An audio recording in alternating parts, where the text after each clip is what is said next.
if you're investing. Investors. The podcast for all things real estate investing. So, Tommy, it's so great to have you here on Investor One on One. Thanks again for taking the time to join us. I first came across your content on Instagram, and I have to say, it's not just super educational, but really fun to watch. I remember thinking I have to get this guy on the show. Your journey is very incredible.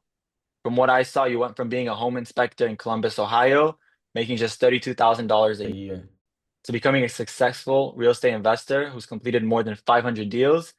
And today you specialize in multifamily homes, wholesaling, and affordable housing. And I'm looking forward to hearing more. And I'm excited to dive into your story, how you got started, the amazing work you've been doing now, and of course, the secret behind your viral success. So let's kick things off with your journey. Can you share a bit about your background, how you first got started into real estate, and your first deal? Yeah, man. So I appreciate you having me. And then we were just talking off air, but I'm from cold Ohio. It was like 10 degrees here this morning. I punished myself with an outdoor run. I post on my Instagram. I look like Santa Claus with a white beard. But born and raised in Ohio, and one of five kids. My dad's been an entrepreneur here for my whole life. So I graduated college and became a home inspector, which is basically being his right-hand man. So, been in real estate kind of my whole life. Didn't really know anything about the money side, the number side. I just knew that I wanted to work with my dad, whatever he did, and so just kind of jumped in right away after college. So, became a licensed home inspector. You mentioned I was making 32,000 a year. Not really that sexy, but learned some really cool stuff. I mean, the ins and outs of a house. Learned the insides of a market because I mean, in Columbus there's houses that are 1800 builds to 2025 builds now. So the different pockets have different areas, different issues. So being able to kind of drive the areas every single day and learn really what the market is built up of made me an incredible real estate investor because I can just see these areas and houses now and know pretty much what's going to be inside of them. So it's a little bit of career capital piece. So when I did my first deal, to answer your question, it wasn't a successful deal at all. I bought a house with my uncle. He financed the deal. I lived in it. I helped renovate it. It was a 4,000 square foot, five bed, six bath house. And over the course of 16 months, we lost 100 grand on that house. So, learn the hardships. My brand is the real side of real estate. I don't hide the downsides of what real estate can do, but the upside is undeniable. So it's a beautiful business when done well, but when done wrong, you can really mess up and you can really throw some money away. For sure. So when you started, did you envision becoming an investor or you just wanted to get into the business with your family and everything kind of happened along the way? Yeah, so in the beginning, I didn't even know what real estate investment really was. I just know I wanted to help out my pops and help my family out, and whatever that was, I was going to do it. And my uncle, I lost the money with, he's the one that put me onto real estate investing. So he was like, "Hey, do you want to do this with me?" And I was like, "I don't even know what that is."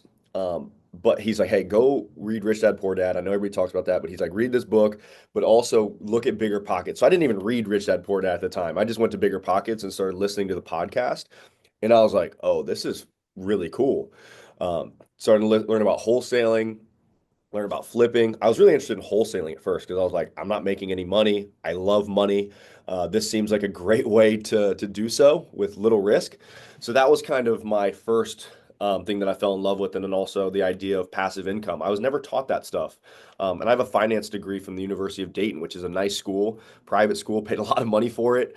And they never taught us that stuff. It's like, why don't they teach people about debt being good when you use it in the right vehicles? Why don't you talk about servicing it and leftover money as cash flow? Like, why is that not something that I was taught with that degree? And so I fell in love with the idea of passive income too. So that's kind of how I built my entire business is I've morphed all of these together to own rental properties when I can. We own about 110 units now. We wholesale at a pretty high level, and we're flipping about 20 houses at a time. So I brought my construction knowledge to that, my marketing knowledge to that, and then my dream of owning more property on the backside. So that's kind of a 10,000 foot view of what we're doing. That's truly amazing. And looking back on the early days, you said how you started your first deal, you already lost. Other people will be like, okay, this is not for me, man. I'm out. Let me go look for something else. Did you have other challenges that you faced along the way? And that challenge that you spoke about, how did you overcome that and not give up and yourself that I'm continuing this? This is for me. Okay. even though you lost a lot of money? Yeah, so the first thing, I'll answer the second question first. So there's two parts to that. Number one is I'd listened to over that 16 months of losing that money, I listened to probably 300 Bigger Pockets podcast. So that's 300 people that were successful that did this business right. So I was like, this business works. There's no doubt about that. I've seen it. I'm on Instagram. I see people doing it. I just didn't do it the right way. So I had to reevaluate the strategy that I was employing. And maybe for your first flip, you shouldn't take down a small mansion that's built in 1900 and buy it for 400,000. You think you're gonna sell for 800. Like I'm in Columbus. People think of Ohio cheap houses. There are cheaper houses. So just kind of reevaluate that stuff. So, and then the second part of that question is when you don't really have anything, it's like people just worry about the what ifs, right? Like if you have a lot of money, there is some stuff to lose, but I didn't have much at all. So it's like, okay, if I lose this, I go back to my parents' basement, which I did. Um, but that's the worst case scenario. Like the worst case is I start over. So I just started over and I just pounded the pavement again and started to make it happen. I love that mentality. Very inspiring story. Thank you for sharing. On to our next question. So, as I told you in the beginning, your social media content is incredibly engaging. It's For really sure. easy to consume, and you have a lot of value that you offer. Seriously, great work for that. Thank you. What inspired you to start creating content online, and why do you think building a strong online presence is so important for real estate investors today? Oh man, that's good. That's good questions. So number one is I've been posting on my social media since I was a home inspector, but not like purposefully. So it took me probably 5 years to like actually be like, oh, well, I was pushed to do it. One of my mentors, he told me, dude, you got to start posting on social. It's gonna help your brand out a lot. Like you got to build a brand pretty much. But when I was a home inspector, I always say, I mean, I was posting on my stories. So I grew up with Instagram came out when I was in high school. I'm 30. So it was kind of like second nature. Stories came out. So I'm walking through, like in the morning, I could be walking through a house, literally in the basement as an inspector, walking through like human feces. And then at night, I could be walking a house that we're inspecting that has a Lamborghini in the garage. So I was seeing kind of the everything in real estate. And I just was showing it, right? If I had a crazy house and I was just showing on my Instagram story, it was mostly just for entertainment. And then I was starting to do deals, and my mentor was like, Tom, you got to get on social media. His name's Austin Rutherford at the time. He was like, he was blown up on social or had already done so. And he's like, dude, it's going to help you out tenfold. You have to start posting. So I did that. So I started posting, and that was about probably over 3 years ago. And once I made the decision, I post every single day as a post every single day on my platform, and it just started to grow and grow and grow. And to answer your second question, I mean, it's helped out in every facet, right? So it's social proof. If you've been doing this business for long enough, you can't be that much of a knucklehead, right? So you have to be doing something right. So if I've been posting for 5 years, let's call it on my stories, people are going to look back that have followed me and be like, okay, Tommy's in real estate. He's doing something right. So it's helped me find deals. Bigger than that, it's helped me raise a lot of capital. So I posted on my story. I had a deal. I was on my team. We're shooting this on Friday. I had my Tuesday team meeting, and they were like, "Hey, we're supposed to close this deal tomorrow." And I was like, "What deal? Closing tomorrow?" And they were like, "Oh, this house on McGuffey." And I was like, "Oh, so you're telling me I got to raise 100 grand in 24 hours?" And they were like, "Yes." So I posted on my Instagram, sent a bunch of texts, and I had it raised in the next 30 minutes. Wow. So the brand building, the showing, and that stuff really helps. Our meetups get 150 people within a couple story posts. It's just social media is so damn powerful when you use it the right way. Wow, that's insane. So for all investors watching this, get on social media now. Like Have that's to. that's actually crazy results. So thank you for sharing. I know we spoke a little bit about Ohio and the negatives about how it's cold and all that. So let's try to talk about the positives. Ohio, especially Columbus, was recently named the most popular housing market in the nation. Yes, How are you sir. managing to find great deals in such a up and coming competitive market? A couple things. Number one, we have the Ohio State Buckeyes here, national champions. I grew up a Buckeye, so there's a lot of good things here. The second thing is when you're in a market so long. So people, and I was talking to somebody yesterday, they're like, I want to get into the Columbus market. It's nuanced, man. It's not like a Dallas, Texas, where most of the houses are built like 70s plus. They're all the same. You have to understand there's micro markets. There. Uh, I remember talking to a Texas person about 3 years ago. They had a deal, and it was a full rehab, 1890s build, And I was like, dude, that's a $200,000 rehab with a garage to sell a house. And they didn't believe me. They were like, that's impossible. I've never even heard of a rehab being that high. So saying all this to say there's nuance to it, there's different pockets, and there's still good deals to be had if you understand things, if you can build a brand. We started doing TV ads recently, so trying to really hone in like that local brand as well. For sure. And what do you think, this is kind of following up on that, what do you think makes Columbus such an attractive place to invest? Is it primarily high cash flow, fast appreciation, or something else? I'm asking this just so our investors know what Yeah. traits they should look for when evaluating other markets in the nation. Yeah, it used to be cash flow. So when people think of Ohio, they think of cheap houses. Columbus is not cheap anymore. Our average purchase price is probably 200 grand now, 150, 200. Um, and you can hit the 1% rule, but with interest rates right now, you're probably not going to cash flow too much. So it's an appreciation market now. I don't know if it's going to have hockey stick appreciation kind of going upwards, but it's been seeing that for a couple of years now because there's really big jobs opportunities coming, and there's Intel, there's Facebook, there's Google, so the cost of living is still pretty low, but there's also very nice things here. There's high dollar jobs. It's a good place to raise a family, and it's affordable. Now, talking about the future, as we look into 2025, are there any new trends you're seeing that investors should keep on their radar? For example, I've noticed a lot of people diving into Airbnb or Section 8 housing. Are those trends here to stay, or is there something else on the horizon that you're seeing? I love when people say Section 8 being a trend because Section 8's been around for forever. I think people just like are branding it now on social media. Exactly. I think that's here to stay just because it's been around for forever. Airbnb, I don't think so. I think that hit its boom in 2022. To me, it's sticking to the intangibles, like the basics of real estate investing. But I think one thing that you should be aware of if you want to be a wholesaler is just legalities. There seems like there's legalities popping up left and right. So being able to navigate the waters of uncertainty, and there's always going to be ways to put deals together. So learning how to navigate those waters as you go, like say they pass a law on wholesaling and you can't assign something, you have to learn how to raise capital and get transactional funding to double close a deal. Or if you have to take title for a couple days, okay, raise capital, take title for a couple days, then sell it. So there's always going to be ways to do it. You just got to make sure you're resourceful. For sure. So talking about deals, I mentioned this before, at motivatesellers.com, we work with over 2,000 active investors nationwide, getting them off-market deals. What advice would you give those just starting out with us, investing and looking to get their first deals? And for our more experienced investors, what strategies do you recommend to optimize and improve the operations?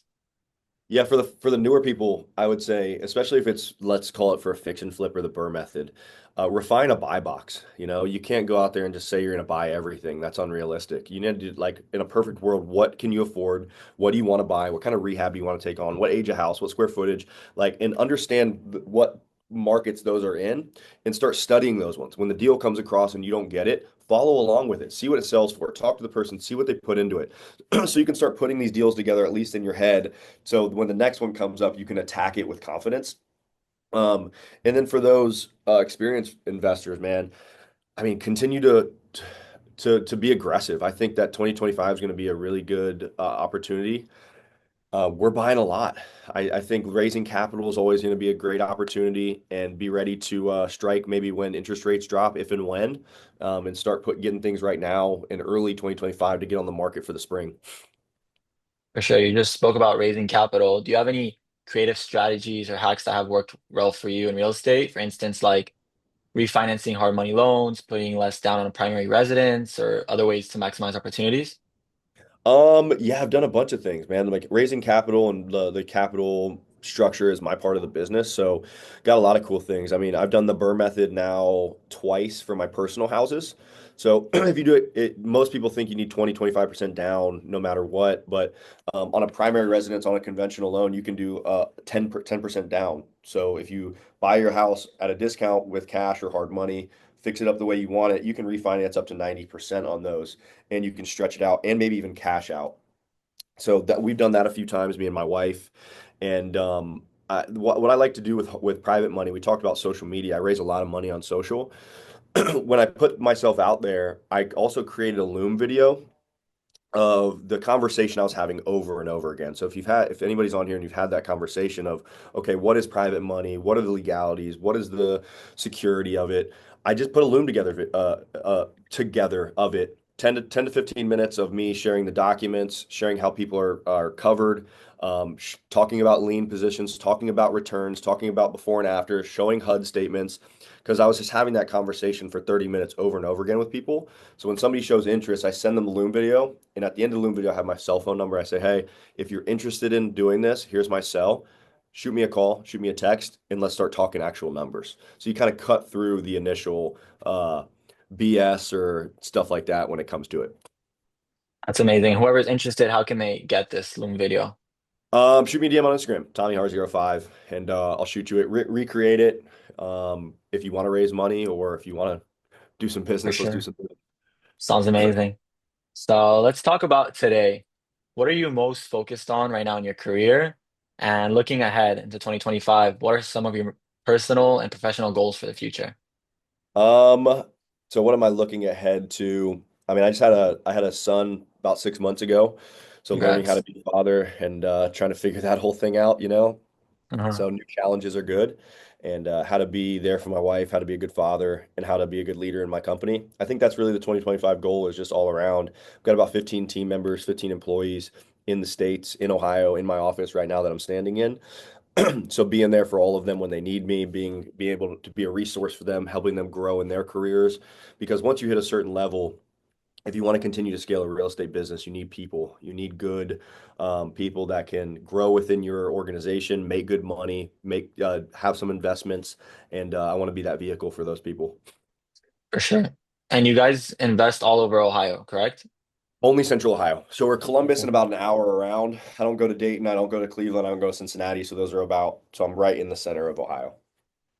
And on to our last question. So, Tommy, you're such an inspiring figure in the space, like I told you.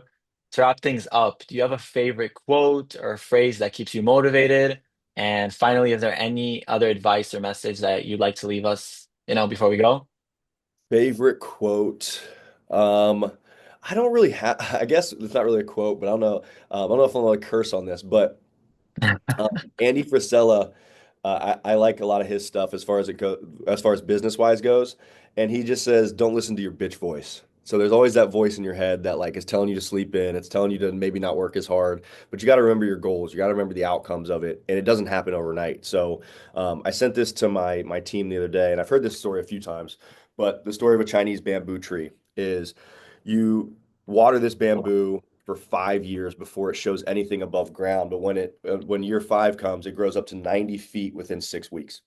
So if you're a real estate investor, you can maybe feel that pain is you're working on this for forever and you're not seeing any results. And then all of a sudden it starts to click. And once it starts clicking, it snowballs like crazy. So if you're watching this and you're new, stick to it. It will work, but I can't tell you how long it's going to take. For me, it took about 2 to 3 years to really start to actually see any type of results. It took me 24 months to make my first dollar as an investor. So it takes time. You're going to have your stumbles, fail forward, and get after it. Work hard.